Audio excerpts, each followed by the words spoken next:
So Daytona was fantastic. The crowd was amazing. The people love that sport, and they're wonderful people that run it.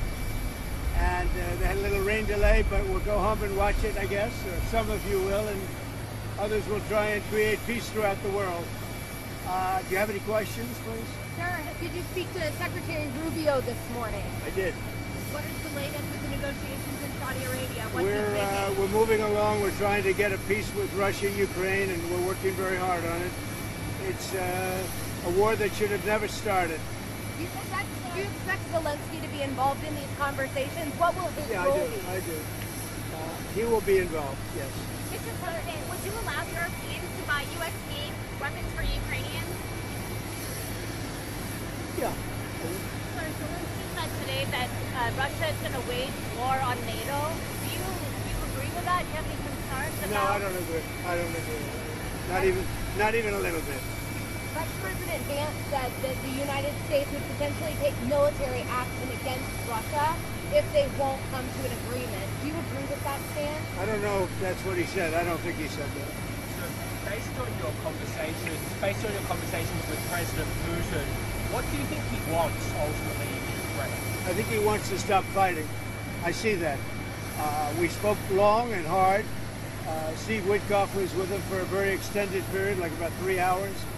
I think he wants to stop fighting. They have a big, powerful machine. You understand that. And they defeated Hitler and they defeated Napoleon. You know, they've been fighting a long time. They've done it before.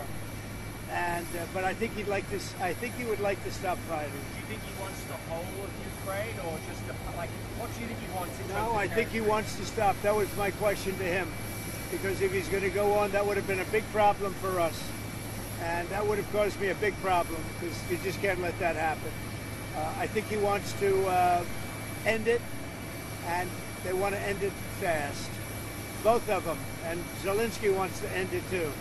When do you think that can actually happen? When do you think the fighting can stop? Well, we're working to get it done. I mean, you know, it's too bad it started. It would have been a lot easier to end it before it started, right? But it started because we had an incompetent president that he didn't know what he was doing. That should have never started. That war was so easy to stop. Remember this, that under Bush, they took a lot. Under Obama, they took a lot. Under Biden, they're trying to take the whole thing. And under Trump, they took nothing. Nothing was gone. Not even a little bit. So it's too bad. It's really too bad. A lot of people are dead right now that should be alive, and a lot of cities are destroyed that can never come back like they were. Those beautiful golden domes and all of the multicolored domes that were 1,000 years old, they're all laying in, you know, just shattered. So it's very sad. They ruined the culture. They're beginning phase 2 of the ceasefire deal. Yeah. And when you saw the inflation numbers, I've been here for 3 weeks. I have had nothing to do with inflation. This was caused by Biden. I had 4 years of virtually no inflation. So I'm just taking over. But I'll tell you what, this country has made more progress in the last 3 weeks than it's made in the last 4 years. And we're respected again as a country. Thank you very much. Thank you. Hey everyone, welcome back to the channel. In today's video, we're diving into some big news. Donald Trump took multiple questions from reporters after his visit to the Daytona 500. The race may have been a huge event, but Trump's comments after the race are creating waves. We're going to break down everything he said, from his thoughts on Russia, Ukraine, and peace talks. But before we jump into it, hit that subscribe button and give this video a thumbs up to stay updated on all the latest news and political insights. Now let's kick things off with Trump's take on the Daytona 500. He called the event fantastic, praising the crowd and the people involved in the sport. Despite a little rain delay, Trump was clearly impressed by the energy and enthusiasm of the race. But here's the interesting part. He didn't just talk about the race. Shifting gears a bit, Trump was asked about the ongoing conflict in Ukraine. He shared that his team has been working hard to facilitate peace talks between Russia and Ukraine. Trump made it clear that he believes this war should have never happened. When asked if Ukrainian President Zelensky would be part of the peace talks, Trump confirmed that he would be.